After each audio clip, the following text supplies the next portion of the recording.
Good evening everyone, welcome to civil services study.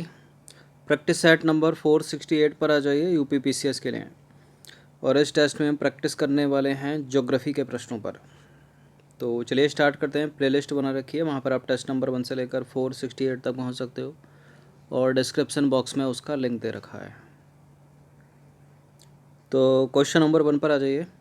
निम्नलिखित में से कौन सा कथन जो है वृद्ध होती जनसंख्या के संदर्भ में सही नहीं है, मतलब गलत है।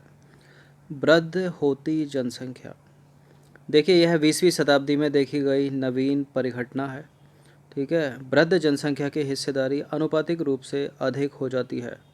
ठीक है, जनसंख्या में जो है वृद्ध जनसंख्या की हिस्सेदारी आनुपातिक रूप से अधिक हो जाती है। यह अधिकांशतः विकसित देशों में देखी जाती है, जो डेवलप्ड कंट्री होती है उनमें देखी जाती है। यह जीवन प्रत्याशा में कमी के कारण देखी जाती है। ये करेक्ट है, पहला वाला, दूसरा भी करेक्ट है, तीसरा भी करेक्ट है, चौथा वाला इनकरेक्ट है। ऐसा नहीं है कि जीवन प्रत्याशा में कमी के कारण देखी जाती है। तो देखिए, वृद्ध होती जनसंख्या यानी वृद्धोन्मुख, ठीक है, एक ऐसी प्रक्रिया है जिसके द्वारा वृद्ध जनसंख्या का भाग आनुपातिक रूप से अधिक हो जाता है और यह 20वीं शताब्दी की एक नवीन परिघटना है। अधिकांश जो डेवलप्ड कंट्री होती हैं, जो विकसित देश होते हैं, जीवन प्रत्याशा में वृद्धि होने से जो है उच्च आयु वर्ग की जनसंख्या में वृद्धि हुई है और जन्म दर में ह्रास के कारण जनसंख्या में बच्चों के अनुपात में जो है वो गिरावट आती है। ठीक है,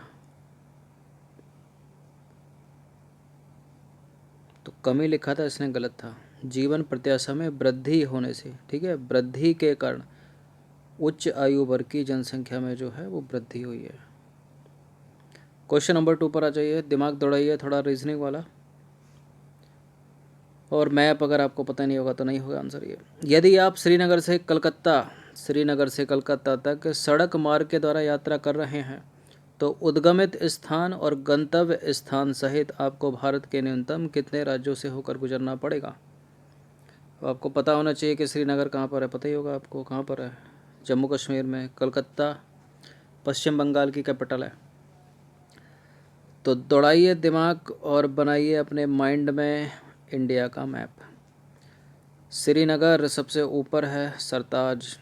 ठीक है, अब श्रीनगर से नीचे उतर के आओ आप। इधर क्या मिलेगा आपको, नीचे क्या मिलेगा, नीचे मिलेगा आपको हिमाचल प्रदेश। ठीक है, हिमाचल के इस साइड मिलेगा आपको उत्तराखंड।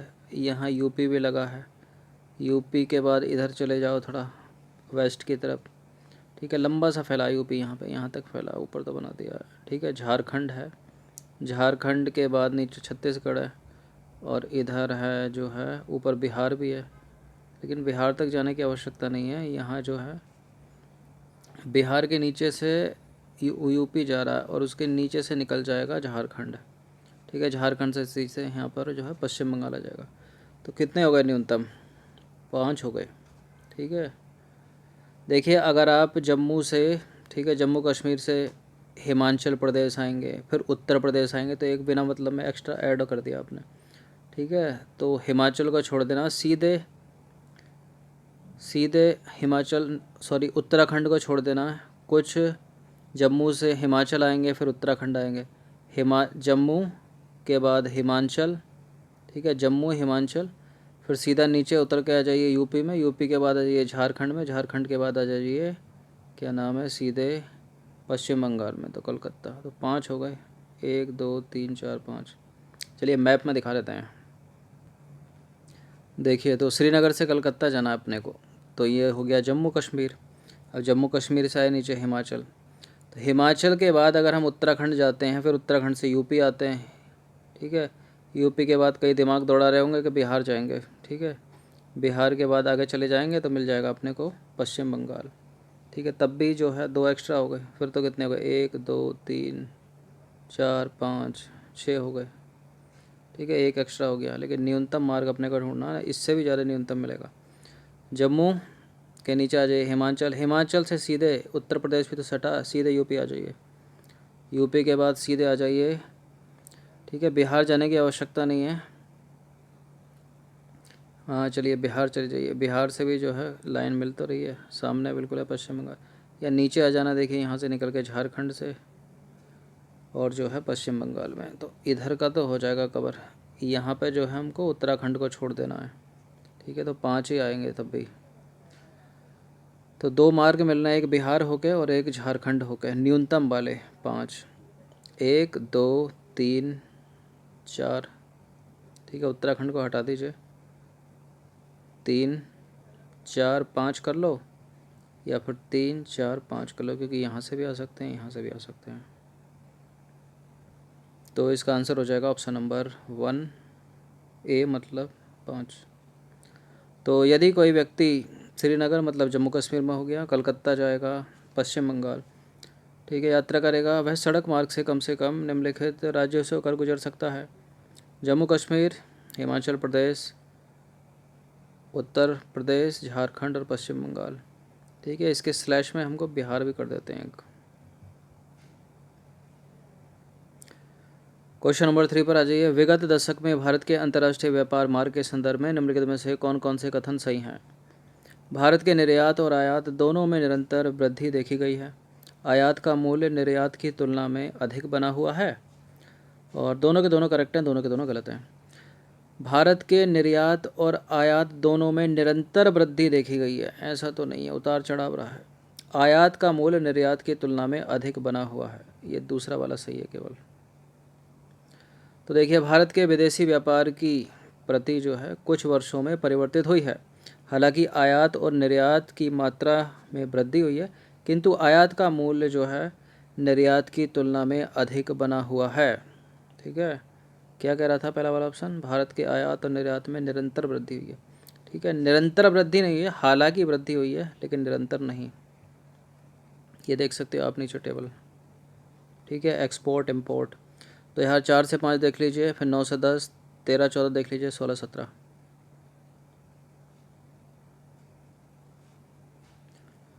क्वेश्चन नंबर 4 पर आ जाइए। निम्नलिखित युग्मों में से कौन सा जो है सही सुमेलित है? एक तरफ है श्रमिक प्रकार, उसके सामने है संबद्ध क्रियाकलाप। ब्लू कॉलर के सामने प्राथमिक क्रियाकलाप लिखा है, ब्लू कॉलर प्राथमिक क्रियाकलाप में आता है क्या? गोल्ड कॉलर पंचम क्रियाकलाप में आता है क्या?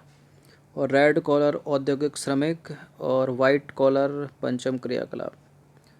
देखिए, एक ही सुमेलित है केवल भी, गोल्ड कॉलर जो है वो पंचम क्रियाकलाप में आता है। तो गोल्ड कॉलर जो है पंचम क्रियाकलाप में आता है, वी करेक्ट है। रेड कॉलर जो है वो प्राथमिक क्रियाकलाप में आता है, ऊपर गलत लिखा था, औद्योगिक क्रियाकलाप लिखा था, औद्योगिक श्रमिक लिखा था क्रियाकलाप। ब्लू कॉलर प्राथमिक क्रियाकलाप लिखा था, गलत है, ठीक है, क्योंकि ब्लू कॉलर जो है वो है औद्योगिक श्रमिक, और रेड कॉलर है प्राथमिक क्रियाकलाप, गोल्ड कॉलर हो गया पंचम क्रियाकलाप, और वाइट कॉलर हो गया उच्च प्रौद्योगिकी वाले उद्योगों में पेशेवर। क्वेश्चन नंबर 5 पर आ जाइए। करगंडा बेसिन, दामोदर घाटी और सांक्सी घाटी निम्नलिखित में से किस खनिज के भंडार के लिए प्रसिद्ध हैं? इस तरह के प्रश्न यूपीएससी कर लेती है, ठीक है। दामोदर घाटी, सांक्सी घाटी, दामोदर से तो आप पता ही लगा लोगे, आपको करगंडा और सांक्सी का ना पता हो तो। यह है कोयले के लिए, ऑप्शन नंबर ए है इसका आंसर। तो कोयला महत्वपूर्ण खनिजों में से एक है, ठीक है, जिसका मुख्य उपयोग जो है ताप विद्युत उत्पादन और लौह अयस्क के प्रगलन में किया जाता है, और यह पृथ्वी में जो है सर्वाधिक उत्खनित खनिजों में से एक है, ठीक है। 3 जीवाश्म ईंधनों में से कोयले के भंडार सर्वाधिक व्यापक रूप से वितरित हैं, ठीक है। कौन कौन से हैं वो जीवाश्म ईंधन? पेट्रोलियम, प्राकृतिक गैस और कोयला जो है, इनमें सर्वाधिक भंडार व्यापक किसके हैं? कोयले के। क्वेश्चन नंबर 6 पर आ जाइए। नदी के दोनों किनारों पर विस्तृत और पुल से संबद्ध ग्रामीण बस्तियों को कहा जाता है? टी आकार की बस्तियाँ, दोहरे ग्राम, रैखिक प्रतिरूप की बस्तियाँ, क्रॉस आकार की बस्तियाँ, क्या कहा जाएगा? नदी के दोनों किनारों पर, ठीक है, मान लीजिए नदी बह रही है, इसके दोनों किनारों पर जो है विस्तृत और पुल से संबद्ध जो ग्रामीण बस्तियाँ उनको कहा जाता है दोहरे गांव। तो ऑप्शन नंबर बी है इसका आंसर। पहले देख लेते हैं, टी आकार, वाई आकार, क्रॉस आकार की बस्तियाँ क्या हैं? देखिए, टी आकार की बस्तियाँ सड़कों के तिराहे पर विकसित होती हैं, जबकि वाई आकार की बस्तियों का उद्भव जो है ऐसे स्थानों पर होता है जहाँ 2 मार्ग तीसरे मार्ग पर मिलते हैं, और सड़क के किनारे मकानों का निर्माण होता है। ठीक है। अब देखिए, क्रॉस आकार जैसी बस्तियां सड़कों के चौराहे पर विकसित होती हैं, चौराहों पर, और वसाब चारों ओर दिशाओं में जो है विस्तारित होते हैं। अब देखिए, दोहरे ग्राम, ये बस्तियां नदी पर पुल या नौका सेवा के दोनों ओर विस्तारित होती हैं। ठीक है। दोहरे गांव नदी पर पुल या नौका, ठीक है, और सेवा के दोनों ओर विस्तारित होती हैं। नदी पर पुल या नौका सेवा के। क्वेश्चन नंबर 7 पर आ जाइए। निम्नलिखित में से बस्तियों का कौन सा प्रकार ग्रामीण क्षेत्रों में निम्न वर्ग के लोगों के साथ प्रचलित भेदभाव को प्रतिबिंबित करता है? गुच्छित बस्तियां, अर्धगुच्छित बस्तियां, संयुक्त बस्तियां, इनमें से कोई नहीं। बस्तियों का कौन सा वो प्रकार है जो ग्रामीण क्षेत्रों में निम्न वर्ग के लोगों के साथ प्रचलित भेदभाव को प्रतिबिंबित करता है?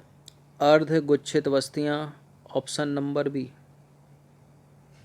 तो अर्धगुच्छित अथवा प्रकीर्ण बस्तियां जो हैं, परिक्षिप्त बस्ती के किसी सीमित क्षेत्र में गुच्छित होने की प्रवृत्ति का परिणाम है। ठीक है। प्रायः इस प्रकार का प्रारूप जो है किसी विशाल सहत गांव के पृथक्करण या विखंडन के परिणाम स्वरूप भी उत्पन्न हो सकता है। देखिए, इस स्थिति में ग्रामीण समाज के एक या एक से अधिक वर्ग स्वेच्छा से या बलपूर्वक मुख्य संकुल या गांव से थोड़ी दूर निवास करते हैं, और ऐसी स्थिति में सामान्यतः भूस्वामी और प्रभुत्वशाली समुदाय मुख्य गांव के केंद्रीय भाग में निवास करते हैं, जबकि समाज के जो निम्न वर्ग के लोग हैं और जो परिचारक श्रमिक हैं, ठीक है, वो गांव के बाहरी भागों में जो है वो निवास करते हैं। तो यही प्रश्न पूछ रहा था कि निम्नलिखित बस्तियों में से कौन सा प्रकार ग्रामीण क्षेत्रों में निम्न वर्ग के लोगों के साथ प्रचलित भेदभाव को प्रतिबिंबित करता है? अर्धगुच्छित बस्तियां। क्वेश्चन नंबर 8 पर आ जाइए। जिन पत्तनों मतलब बंदरगाहों का उपयोग एकत्रण केंद्र के रूप में किया जाता है और जहां विभिन्न देशों से निर्यात हेतु वस्तुएं लाई जाती हैं, उन्हें कहा जाता है फेरी पत्तन, आंत्रपो पत्तन, बाह्य पत्तन, या मार्ग पत्तन, या विश्राम पत्तन। इनको कहा जाता है आउटर पोर्ट्स, मतलब बाह्य पत्तन, ऑप्शन नंबर सी। तो देखिए, आउटर पोर्ट या बाह्य पत्तन या आउटर पोर्ट, ये गहरे जल के पत्तन होते हैं जिन्हें वास्तविक पत्तनों से जो है दूर बनाया जाता है। ये उन जहाज़ों जो अपने बड़े आकार के कारण उन तक पहुंचने में अक्षम है को प्राप्त करके पैतृक पत्तनों को सेवा प्रदान करते हैं। उदाहरण के लिए एथेंस और यूनान में स्थित बाह्य पत्तन पिरेइस एक उच्च कोटि का संयोजन है। इसका उदाहरण है पिरेइस पत्तन। क्वेश्चन नंबर 9 पर आ जाइए। निम्नलिखित युग्मों में से कौन सा स्टेटमेंट सही सुमेलित है? एक तरफ है नहर और उससे संबंधित क्षेत्र, सरहिंद नहर। अच्छा, एक ही सुमेलित है, यानी 3 गलत है यहाँ पर, एक करेक्ट है, उसी को ढूंढना है। सरहिंद नहर के सामने उत्तर प्रदेश लिखा है, शारदा नहर पंजाब, मालप्रभा नहर कर्नाटक, विश्वेश्वरैया नहर बिहार। मिला दीजिए, सुमेलित कर दीजिए। सरहिंद नहर है पंजाब की, शारदा नहर है उत्तर प्रदेश की, तो दोनों के दोनों गलत। मालप्रभा नहर कर्नाटक सही है, और विश्वेश्वरैया नहर भी कर्नाटक ही होना चाहिए, बिहार नहीं। सी सही है। तो सरहिंद नहर और भाखड़ा नहर हो गई पंजाब की, शारदा नहर और ऊपरी और निचली गंगा नहर हो गई उत्तर प्रदेश में, विश्वेश्वरैया नहर और मालप्रभा परियोजना नहर दोनों की दोनों कर्नाटक में।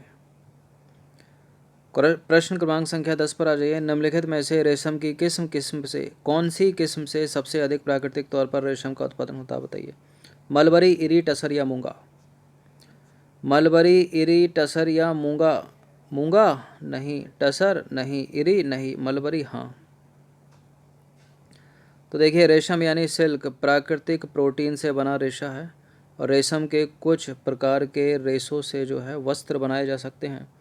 इन प्रोटीन रेशों में मुख्यतः फिब्रोइन होता है, ठीक है, और ये रेशे कुछ कीड़ों के लार्वा द्वारा बनाए जाते हैं। सबसे उत्तम जो है रेशम सहतूत के पत्तों पर पलने वाले कीड़े के लार्वा द्वारा बनाया जाता है, याद रखिएगा। मलबरी सर्वाधिक उनमें से। क्वेश्चन नंबर 11 पर आ जाइए। निम्नलिखित में से किन औद्योगिक प्रदेशों और मुख्य औद्योगिक प्रदेशों के रूप में किन औद्योगिक प्रदेशों को मुख्य औद्योगिक प्रदेशों के रूप में जो है वर्गीकृत किया गया है? बेंगलुरु तमिलनाडु प्रदेश, जयपुर अजमेर प्रदेश, अम्बाला अमृतसर प्रदेश, या उत्तर प्रदेश? कौन से औद्योगिक प्रदेश हैं जिनको मुख्य औद्योगिक प्रदेश के रूप में वर्गीकृत किया गया है? बेंगलुरु तमिलनाडु प्रदेश, ऑप्शन नंबर ए। तो मुख्य प्रदेश व जिले और इधर हैं मुख्य औद्योगिक प्रदेश। तो ये हैं मुंबई, पुणे प्रदेश, ठीक है, हुगली प्रदेश, बेंगलुरु तमिलनाडु प्रदेश, गुजरात प्रदेश, ये था ऑप्शन में इसने करेक्ट था। छोटा नागपुर प्रदेश, विशाखापत्तनम गुंटूर प्रदेश, और गुरुग्राम दिल्ली मेरठ प्रदेश, और कोल्लम तिरुवनंतपुरम प्रदेश। रीडिंग मार लीजिएगा 2 बार। क्वेश्चन नंबर 12 पर आ जाइए। निम्नलिखित में से कौन सी फसल जो है खरीफ फसल की श्रेणी के अंतर्गत आती है? ये खरीफ की फसल हो गई और रबी की फसल हो गई, ये आपको जो है पता होनी चाहिए।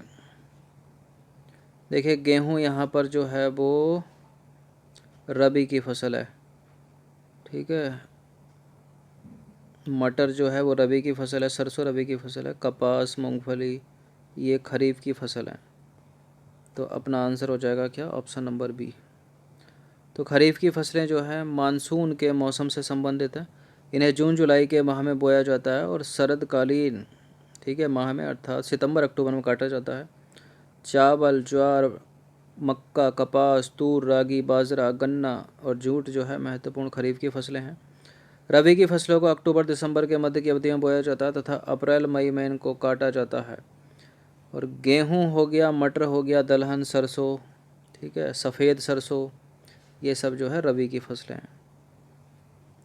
रबी खरीफ से प्रश्न आए तो उसको कभी गलत मत करना, ठीक है, गलत करने का मतलब है हज़ारों में रैंक जो है दूर चली जाना। नंबर 13 पर आ जाइए। भारत के निम्नलिखित राज्यों और केंद्र शासित प्रदेशों को उनके जनसंख्या घनत्व के अवरोही क्रम में व्यवस्थित करना है, ठीक है। तो राज्यों और केंद्र शासित प्रदेश पे स्लैश लगा रखा है, इसलिए कन्फ्यूज़न क्रिएट मत कर देना, ठीक है। बिहार को पहले मत लगा देना क्योंकि बिहार से कहीं ज़्यादा है राष्ट्रीय राजधानी क्षेत्र दिल्ली का, छोटी सी जगह में बहुत सारे लोग। जनसंख्या घनत्व क्या होता है? मान लीजिए 4 कमरे हैं ये नीचे, 1 कमरा, 2 कमरा, 3 कमरा, आसान भाषा में समझाते हैं। इसमें 2 लोग रहते हैं, इसमें 2 लोग रहते हैं, इसमें 2 लोग रहते हैं, इसमें 2 लोग रहते हैं। सेकंड फ्लोर बनाते हैं, 1 कमरा, 2 कमरा, 3 कमरा, 4 कमरा, इसमें 3 लोग रहते हैं, इसमें 4 रहते हैं, इसमें 1 रहता है, इसमें 7 लोग रहते हैं। सेम यही है 11/12, 11/12, ठीक है, जगह सेम है, एरिया सेम है। अब किसका जनसंख्या घनत्व अधिक है, ऊपर वाले फ्लोर का, नीचे वाले फ्लोर का? इस फ्लोर का। तो इसमें सबसे ज़्यादा अवरोही क्रम है, मतलब डिक्रीजिंग ऑर्डर है, मतलब जो सबसे ज़्यादा है वो पहले आएगा। तो राष्ट्रीय राजधानी क्षेत्र में सबसे ज़्यादा जनसंख्या घनत्व है, ठीक है, क्योंकि ये केंद्र शासित प्रदेश है, एक साथ मिलाना है। इसके बाद है बिहार, बिहार के बाद है पश्चिम बंगाल और चौथे पर आ जाएगा यूपी। तो 1 2 3 4 यानी चौथा 4 2 1 3, 4 2 1 3 तो पहले ही हो गया है, 4 2 1 3 ऑप्शन नंबर 1। तो जनसंख्या घनत्व को जो है देखिए प्रति व्यक्ति इकाई क्षेत्र में व्यक्तियों की संख्या के रूप में व्यक्त किया जाता है और यह भूमि के संबंध में जनसंख्या के स्थानिक वितरण को बेहतर रूप से समझने में सहायता प्रदान करता है। भारत में जनसंख्या का घनत्व 382 व्यक्ति प्रति वर्ग किलोमीटर है 2011 की जनगणना के अनुसार। क्वेश्चन नंबर 14 पर आ जाइए। शुष्क भूमि कृषि के संदर्भ में निम्नलिखित कथनों में से कौन सा स्टेटमेंट सही है? पहला स्टेटमेंट है यह बृहद रूप से 150 सेंटीमीटर से कम वार्षिक वर्षा वाले क्षेत्रों तक सीमित है। शुष्क कृषि क्षेत्रों में उगाई जाने वाली मुख्य फसलें चावल और गेहूं है। शुष्क कृषि क्षेत्रों में कहाँ से आप चावल कर लोगे? 150 से 200 सेंटीमीटर की वर्षा चाहिए इसको, ठीक है, 100 से 150 तो चाहिए। 150 सेंटीमीटर से कम कहाँ? 70-72 से कम रहता है ना शुष्क वाला क्षेत्र, तो पश्चिमी भारत, ठीक है, जैसे राजस्थान के क्षेत्र हो गए, पश्चिमी उत्तर प्रदेश हो गया, और क्या हो गया, पंजाब के क्षेत्र हो गए। ये गलत हैं दोनों के दोनों स्टेटमेंट, सी है इसका आंसर। तो शुष्क भूमि कृषि के बारे में देखिए, यह मुख्य रूप से 75 सेंटीमीटर से कम वार्षिक वर्षा वाले क्षेत्रों तक सीमित है, 150 नहीं। इन क्षेत्रों में रागी, बाजरा, मूंग, चना, ग्वार, ठीक है, यानी चारा फसल जैसी कठोर और सूखा प्रतिरोधी फसलें जो है उगाई जाती हैं तथा मृदा आर्द्रता संरक्षण और वर्षा जल संचयन जैसे विभिन्न उपायों को अपनाया जाता है। तो दोनों के दोनों गलत हैं, ठीक है, क्योंकि गेहूँ चावल लिखा था ऊपर, जबकि इसमें रागी, बाजरा, मूंग, चना और ग्वार की फसल की जाती है और 75 सेंटीमीटर से कम वार्षिक वर्षा। क्वेश्चन नंबर 15 पर आ जाइए। 15वां प्रश्न है, एक परियोजना है हरियाली और नीरू मीरू, किससे संबंधित परियोजनाएं हैं ये, बताइए। वृक्ष लगाने से संबंधित है, या फिर विद्यालयों शिक्षकों में वनों और पर्यावरण के संरक्षण से संबंधित जागरूकता, या ग्लोबल वार्मिंग के बढ़ते खतरों को दूर करने के लिए जलवायु, ठीक है, प्रत्यास्थ तकनीकों का अपनाना, या फिर पेयजल सिंचाई और अन्य प्रयोजनों के लिए जल संरक्षण हेतु ग्रामीण क्षेत्रों में वाटर शेड विकसित करना। यही है, पेयजल सिंचाई और अन्य प्रयोजनों के लिए जल संरक्षण हेतु ग्रामीण क्षेत्रों में वाटर शेड विकसित करने से ऑप्शन नंबर ए, हरियाली और नीरू मीरू। तो पहले बात करेंगे हरियाली की। हरियाली परियोजना केंद्र सरकार द्वारा प्रायोजित एक प्रकार की वाटर शेड विकास परियोजना है। इस परियोजना का उद्देश्य है ग्रामीण जनसंख्या को पेयजल सिंचाई, मत्स्यिकी और वानिकी हेतु जल संरक्षण में सक्षम बनाना। बात करें नीरू मीरू की, तो नीरू मीरू जो है आंध्र प्रदेश सरकार का कार्यक्रम है। इसके अंतर्गत बड़े स्तर पर हस्तक्षेप करके जल संरक्षण पर ध्यान केंद्रित करने के लिए एक मिशन का गठन किया गया है, ठीक है। तो नीरू मीरू आंध्र प्रदेश सरकार की और हरियाली है सेंट्रल गवर्नमेंट की, दोनों का संबंध एक जैसा है। तो ये 15 प्रश्न थे ज्योग्राफी के, ठीक है। इनकी प्रैक्टिस एक बार कर लीजिएगा। धन्यवाद।